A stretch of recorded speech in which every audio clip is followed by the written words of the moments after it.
नमस्कार, जी न्यूज देख रहे हैं आप। मैं हूं अदिति अवस्थी। राजस्थान के पोखरण में भारत ने हेलिना मिसाइल का सफल परीक्षण किया है। इस मिसाइल प्रणाली से न सिर्फ भारतीय सेना की मारक क्षमता बढ़ेगी, बल्कि एलएसी पर भारत की ताकत में भी इजाफा होगा।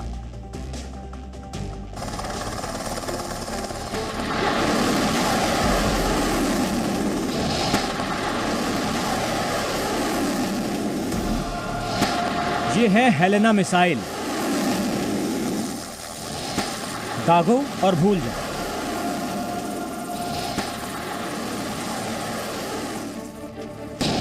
हेलेना तीसरी पीढ़ी की दागो और भूल जाओ टैंक रोधी मिसाइल प्रणाली है, जिसे नाग भी कहते हैं। जिस तरह नाग के डसने से जान के लाले पड़ जाते हैं, उसी तरह इस नाग मिसाइल के निशाने से दुश्मनों के टैंक की तबाही भी तय समझिए। एक बार अपने लक्ष्य की तरफ निकला तो फिर निशाना चूकता नहीं। हेलेना टैंक रोधी मिसाइल प्रणाली है, जिसे आधुनिक हल्के हेलीकॉप्टर पर लगाया गया है। यह प्रणाली सभी मौसम में दिन रात कभी भी निशाना साधने में सक्षम है और यह मिनटों में युद्धक टैंकों को नष्ट कर सकती है। हेलेना मिसाइल सीधे हिट मोड के साथ ही टॉप अटैक मोड दोनों में ही लक्ष्य को भेद सकती है। इस इंफ्रारेड मिसाइल को डीआरडीओ ने विकसित किया है। राजस्थान के पोखरण में ध्रुव हेलीकॉप्टर से इसे लॉन्च किया गया। 4 मिसाइल का परीक्षण 7 किलोमीटर के न्यूनतम और अधिकतम रेंज में मिसाइल की क्षमता को आंकने के लिए किया गया। भारतीय सेना और भारतीय वायुसेना ने संयुक्त रूप से इसे लॉन्च किया। नाग मिसाइल की तुलना चीन की पीपल्स लिबरेशन आर्मी के वायर गाइडेड HJ-8 या होंगजियांग 8 सिस्टम और पाकिस्तान के बार्क लेजर गाइडेड मिसाइल से की जाती है। एंटी टैंक गाइडेड मिसाइल ऐसा रॉकेट होता है जिसे गाइड करके निशाने पर साधा जाता है। डीआरडीओ के मुताबिक इस परीक्षण के दौरान अंतिम टारगेट एक पुराने टैंक पर किया गया था।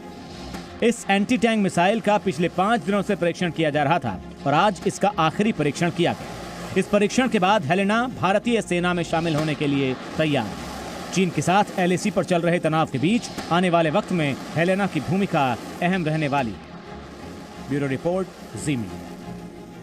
भारत और अमेरिका के बीच सैनिक संबंध लगातार मजबूत हो रहे हैं, इसकी अब बात करेंगे। भारत अमेरिका ने अपने इन संबंधों को बेहतर करने और अपने दुश्मनों के खिलाफ साझा लड़ाई लड़ने के लिए युद्ध अभ्यास राजस्थान के थार में किया। आतंक के विरुद्ध साझा रणनीति बनाने और एक बड़ी लड़ाई की तैयारी में दुनिया के 2 सबसे बड़े लोकतंत्र के सैनिक साथ मिलकर अभ्यास कर रहे हैं। लेकिन इन सब के बीच भारत अमेरिका के बीच बढ़ती नजदीकियों की वजह से चीन बहुत परेशान है।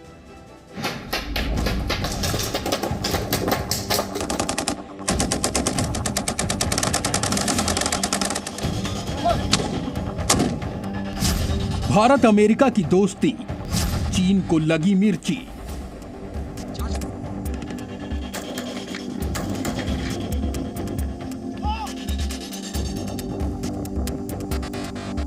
लंबे अरसे तक अलग अलग ब्लॉक्स में माने जाने वाले भारत और अमेरिका के बीच सैनिक संबंधों की शुरुआत पिछले दशक से हुई। सिस्मोआ, लेमोआ और बेका जैसे समझौतों के जरिए इन संबंधों को गाढ़ा किया गया। युद्धाभ्यास जैसे साझा सैनिक अभ्यासों से भारत और अमेरिका के सैनिकों ने एक दूसरे के साथ काम करना सीखा। लेकिन इन संबंधों का लिटमस टेस्ट मई 2020 से फरवरी 2021 के बीच चले भारत और चीन तनाव के दौरान हुआ। इस दौरान अमेरिका ने लाइन ऑफ एक्चुअल कंट्रोल पर तैनात भारतीय सैनिकों के लिए जरूरी स्पेशल यूनिफॉर्म्स भेजी। ये भारत और अमेरिका के सैनिक संबंधों की नई ऊंचाई है। वैसे तो ये तस्वीर उस अभ्यास की है जिसमें भारत और अमेरिकी सैनिक आतंक को हराने के लिए अभ्यास कर रहे हैं। लेकिन इसके पीछे की बड़ी तस्वीर वो है जो चीन को बखूबी समझ में आ रही है। भारत और अमेरिका के बीच बढ़ती ये नजदीकियां चीन की नजरों में खटक रही हैं, क्योंकि जिस तरह से भारत और अमेरिका के बीच रक्षा क्षेत्र में समझौते हो रहे हैं, उससे चीन को बड़ा खतरा दिख रहा है। खतरा इसलिए क्योंकि एक दूसरे के सहयोग से भारत और अमेरिका दोनों ही अपनी सैन्य शक्ति बढ़ाने में लगे हैं। भारत और अमेरिका के बीच पिछले 5 वर्षों में कई बड़े सैन्य समझौते हुए हैं। भारत और अमेरिकी नौसेनाओं के बीच होने वाला मलाबार नौसैनिक अभ्यास मुख्य रूप से विश्व स्तर की बड़ी रणनीतियां तैयार करने के लिए होता है। वहीं दोनों की सेनाओं के बीच होने वाला युद्धाभ्यास मुख्य रूप से आतंकवादी गिरोहों या आतंकवादी देशों के खिलाफ साझा कार्रवाई को लेकर होता है। इनमें 2016 में logistic exchange memorandum of agreement, 2018 में communications and information security memorandum of agreement, 2020 में basics exchange and cooperation agreement जैसे समझौते पर दस्तखत किए गए हैं। इन सभी समझौतों का उद्देश्य विस्तारवादी या आतंकवादी शत्रुओं का सामना साथ मिलकर करना है। इन समझौतों के बाद भारत और अमेरिकी सेनाएं एक दूसरे से सूचनाएं, डाटा, सैटेलाइट तस्वीरें जैसी महत्वपूर्ण बातें बांट सकती हैं। दोनों देश एक दूसरे के सैनिक अड्डों के संसाधनों का इस्तेमाल भी कर सकते हैं। इन समझौतों का असर चीन के साथ 9 महीने तक चले भारत के लंबे तनाव के दौरान देखने को मिला। अमेरिका ने भारतीय सेना को न केवल बेहद ठंड में सैनिकों के काम आने वाले टेंट और कपड़े दिए, बल्कि कई बेहद महत्वपूर्ण सूचनाएं भी साझा की। का जो प्रोसेस है वो डिफरेंट है, स्टाफ प्रोसेस, क्योंकि हमारे सबके चैलेंजेस डिफरेंट हैं। अमेरिका के चैलेंजेस डिफरेंट हैं, इंडिया के डिफरेंट हैं। तो इस बार जब हमने इकट्ठे काम किया तो हमने इंटर ऑपरेबिलिटी पे काम किया। हमने एक दूसरे के प्रोसेसेस को समझा और समझ के देखा कि हमारे में क्या हम सीख सकते हैं और हम उनसे क्या सीख सकते हैं। So it's like a lesson learn from each other basically. 8 फरवरी से चल रहा ये साझा सैन्य अभ्यास 21 फरवरी को खत्म होगा। इसमें भारतीय सेना की 2 बटालियन हिस्सा ले रही हैं। वहीं अमेरिका की तरफ से 12 स्ट्राइकर ब्रिगेड कॉम्बैट टीम के 270 जवान और ऑफिसर शामिल हैं। इन सैनिकों ने साथ मिलकर रेगिस्तानी और गांव के इलाकों में आतंकवादी विरोधी अभियानों का अभ्यास किया है।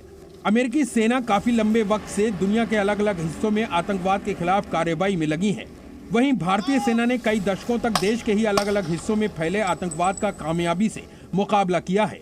दोनों ही देश एक दूसरे के अनुभवों से सीखना चाहते हैं और उनका अपने स्तर पर इस्तेमाल करना चाहते हैं। भारतीय और अमेरिकी सैनिक साथ में खाना खा रहे हैं, एक दूसरे का खाना बांट रहे हैं। भारतीय सैनिकों को अमेरिकी खाना खा रहे हैं और अमेरिकी सैनिकों को भारतीय सैनिक खाना खिला रहे हैं जो कि हिंदुस्तानी है। ये संबंध गाढ़ा करता है।